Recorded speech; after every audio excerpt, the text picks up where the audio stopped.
You ask Tiger to solve. This deals with linear equations with one unknown. The final result is x equals negative 345 over 212. Let's solve it step by step. Group all constants on the right side of the equation. Subtract 93 over 4 from both sides.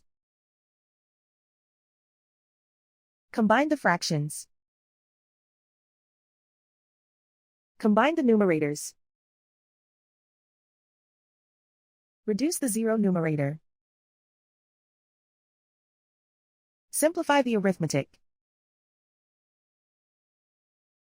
Convert the integer into a fraction. Combine the fractions. Combine the numerators.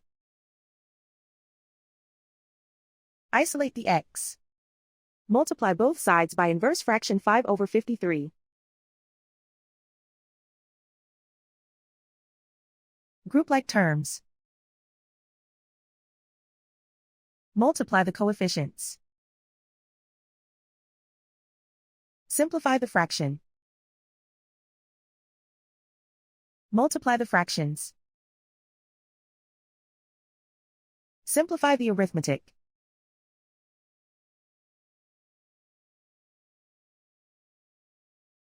And so the final result is x equals negative 345 over 212.